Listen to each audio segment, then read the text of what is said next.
Bismillahirrahmanirrahim.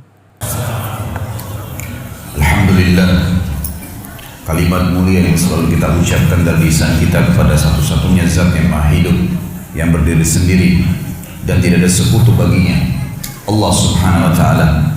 Karena dia memang telah menggantungkan segala nikmat yang dia berikan kepada kita dengan kalimat Alhamdulillah. Juga kita panjatkan salawat dan taslim senantiasa kepada satu-satunya guru, kiai dan suri tauladan kita, Nabi Muhammad sallallahu alaihi wasallam, sebagaimana Allah dan malaikatnya telah memberikan salam kepada beliau. Semoga Allah berkahi saudaraku seiman. Bahasan kita malam ini, saudaraku, ini adalah rahasia rezekimu. Sebelum saya mulai tema, saya ingin menyampaikan duduknya saya di kursi ini bukan berarti saya lebih pintar teman-teman sekalian, tetapi kita berbagi sebagaimana sabda Nabi SAW, ad-dinun nasihah. Agama ini memang semuanya nasihat. Memang kita harus selalu mengingatkan satu sama yang lain, tapi bukan berarti orang yang diingatkan tidak tahu. Mungkin dia tidak tahu, bisa saja memang dia tahu tapi dia lalai. Maka kita memang dianjurkan untuk saling mengingatkan. Bahasan tentang masalah rezeki ini teman-teman sekalian, saya susun juga sebuah tulisan karena saya melihat banyaknya umat Islam, ruang lingkup di Indonesia saja, tempat yang kita tinggal. Allahu a'lam apakah seluruh muslimin mengalami hal yang sama, tapi saya lihat di sekeliling saya banyaknya umat Islam yang tidak memahami apa itu rezeki. Mereka hanya terfokus rezeki itu ke masalah duit, pakaian, makanan, rumah, kendaraan, hanya sekitar materi saja.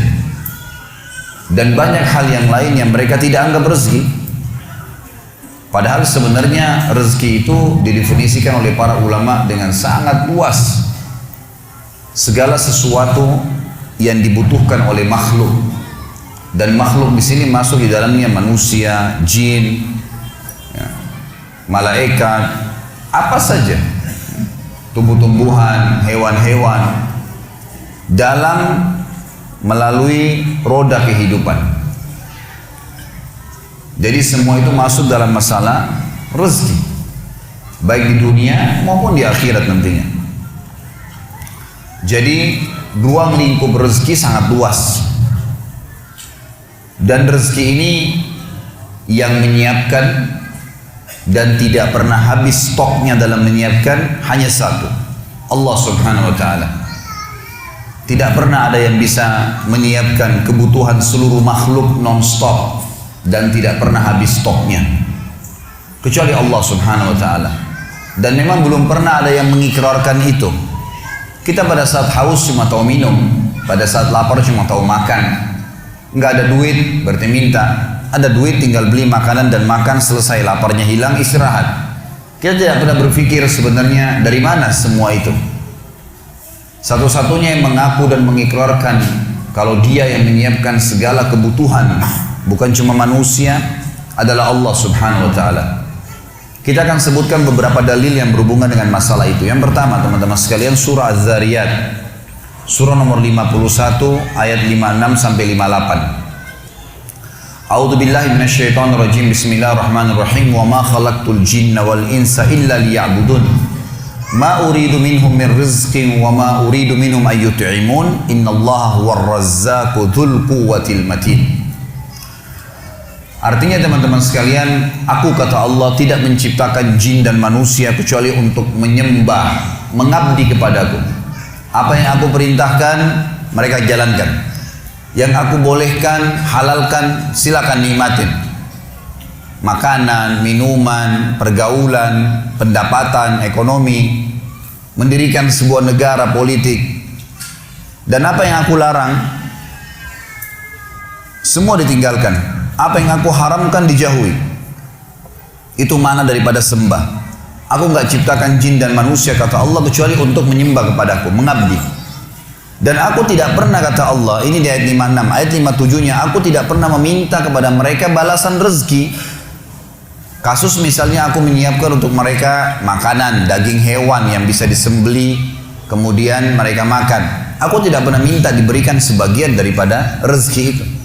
Aku memberikan mereka makanan, minuman, pakaian. Allah tidak pernah minta diberikan kepada Allah sesajen, diberikan sesuatu, dikembalikan kepada Allah. Allah nggak minta. Kata Allah, ma uridu minhum min rizq, saya tidak butuh dari mereka rezeki itu. Wa ma uridu minhum ayyut'imun, saya juga tidak ingin minta makanan dari mereka. Lalu Allah tutup di ayat 58, dan ini saksi bahasan kita, innallaha huwar razzaqu dzul quwwatil matin. Sesungguhnya Allah itu adalah Razzaq. Razzaq ini teman-teman sekalian dalam bahasa Arab masuk dalam lingkup luasnya, semua kebutuhan. Kalau kita bicara masalah substansial kebutuhan, maka dikatakan Razik. Sifat Allah juga Razik.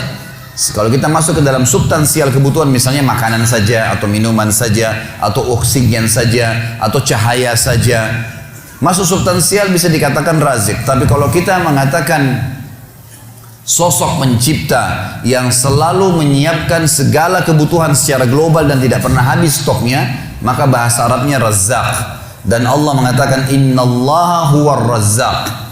Allah itu adalah Razzaq, pemberi rezeki yang tidak pernah habis stoknya, dzul quwwatil matin, sebaik-baik tempat untuk bersandar. Saya kasih contoh teman-teman sekalian supaya lebih jelas realita lapangannya. Rezeki masuk dalamnya cahaya. Saya sudah pernah jelaskan pertemuan kita semalam, kalau seandainya tidak ada cahaya lampu ini sekarang, kalau siang hari nggak ada cahaya matahari, Anda pasti tidak akan bisa melihat saya. Saya juga tidak bisa melihat, setajam apapun pandangan mata kita, senormal apapun mata kita tidak bisa melihat. Karena cahaya ini ada, maka akhirnya kita bisa melihat. Cahaya ini adalah sebuah rezeki. Hidung kita menarik oksigen dengan gratis. Dan saking biasanya kita menghirup oksigen supaya bisa hidup, maka kita menganggap biasa. Padahal sebenarnya kalau orang sesak nafas, kemudian dia membayar di rumah sakit tabung oksigen, naudzubillah, dia harus bayar berapa juta. Kuping kita menangkap suara, anggota tubuh kita mencerna makanan yang kita makan. Kita cuma tahu mengunyah. Sistem sudah diciptakan, gigi kita, lidah merasa, kemudian gigi kita menghancurkan, kemudian kita telan di tenggorokan kita. Lalu setelah ditelan kita sudah tidak pernah tahu lagi mau kemana tuh makanan. Diproses secara alami. Dari mana proses ini? Kemudian yang dibutuhkan oleh tubuh maka akan masuk, diambil oleh tubuh kita sebagai nutrisi, dan yang tidak dibutuhkan keluar dalam bentuk kotoran. Kita tidak pernah tahu air yang kita minum yang mana jadi darah kita dan yang mana dari air jadi air seni kita. Kue yang kita makan, nasi yang kita makan, kita nggak pernah tahu yang mana jadi bagian anggota tubuh kita, yang mana jadi tija kita. Ya. Maka di sini ada sebuah sistem ya, yang diciptakan, dan ini tidak bisa ada manusia siapapun yang mengatakan dia yang buat itu. Mustahil ada makhluk yang bisa mengatakan itu. Karena kalau air dia minum, dia cuma bisa minum. Haus dia minum. Mau hewan, mau jin, mau manusia, haus minum. Dan dia tidak pernah tahu dari mana komposisi air ini. Kenapa kok harus air? Kenapa enggak makan misalnya kalau lagi haus? Dari mana sistem itu? Harus terbawa kepada sistem itu. Maka Allah memperkenalkan dirinya, dia yang menciptakan kalian, dia juga yang menyiapkan seluruh kebutuhan kalian, dan tidak pernah habis stok itu. Saya kasih contoh teman-teman sekalian. Saya tanya, Anda coba berpikir, merenungi di awal pertemuan kita ini. Pernah nggak teman-teman yang biasa interaksi sama pasar, menemukan pasar di Indonesia saja, di kota Anda masing-masing, pernah nggak menemukan ada pasar tidak ada sayur sama sekali? Atau buah habis sama sekali, tidak ada satupun jenis buah. Atau misalnya hewan yang biasa dimakan oleh manusia, ayam misalnya, pernahkah ayam itu habis? Penelitian teman-teman sekalian diadakan oleh sebagian ilmuwan muslim. Ini penelitian sederhana tapi betul-betul bobotnya luar biasa. Diadakan penelitian tentang populasi hewan, terutama yang paling banyak dikonsumsi oleh manusia. Ditemukanlah ayam. Ayam ini hewan yang paling banyak dimakan, karena hampir semua manusia memakannya, gitu kan. Maka diadakan penelitian berapa sih jumlah ayam sebenarnya? Diadakan penelitian manusia saja sudah 7 miliar sekian jumlah manusia, dan ditemukan ayam ternyata populasinya 6 sampai 7 kali lipat lebih banyak daripada jumlah manusia. Jadi ayam itu 40 miliar sekian jumlahnya. Tiap hari disembeli miliaran, tapi tidak pernah habis. Pertanyaannya, dari mana populasinya ayam itu? Mungkin Anda mengatakan karena ada peternak misalnya. Ilmuwan mengadakan penelitian lagi. Diteliti teman-teman sekalian, dari 6 sampai 7 kali lipat dari jumlah manusia itu, ayam, Ternyata yang dipelihara oleh manusia 1 dibandingkan 10.000 ekor. Jadi yang diternak oleh manusia itu sebagian kecil dari ayam. Lebih banyak ayam, 9.000 sekian ayam, 9.999 ayam itu hidup liar di hutan, di mana-mana, nggak ada yang urus, berkembang biak. Berarti bukan kasusnya terjaga populasinya bukan karena kasus manusia menernaknya, bukan. Karena manusia ternak sebagian kecil. Dan ternyata ayam itu terus saja populasinya nggak pernah habis. Kita kalau lihat bagaimana beberapa ilmuwan manusia mengambil gambar dari atas helikopter di hutan, bagaimana ya sapi hutan atau apalah ya hewan-hewan berlarian di tengah hutan dari atas. Sampai ribuan ekor jalan, lari, nggak ada yang urus. Kuda lah, apahlah, macam-macam, tidak pernah habis. Tidak pernah habis, selalu ada populasinya. Pertanyaan dari mana semua ini? Siapa yang buat? Dan siapa yang membuat, siapa yang menyiapkan kebutuhan-kebutuhan mereka? Karena mereka tidak bakal mungkin hidup kalau tidak ada kebutuhan yang terpenuhi. Dari makanannya, dari minumannya, dari tempat tinggalnya, gitu kan. Semua itu. Maka tidak pernah ada yang mengklaim dirinya sebagai Razzaq, pemberi rezeki non-stop kecuali Allah Subhanahu wa taala. Allah Subhanahu wa taala yang telah menjelaskan masalah itu. Kalimat ini juga mulia teman-teman sekalian. Innallaha war-Razzaq, kata Allah. Allah itu adalah sebaik pemberi rezeki yang non-stop, tidak pernah habis rezekinya, dan dzul quwwatin matin, sebaik-baik tempat untuk bersandar.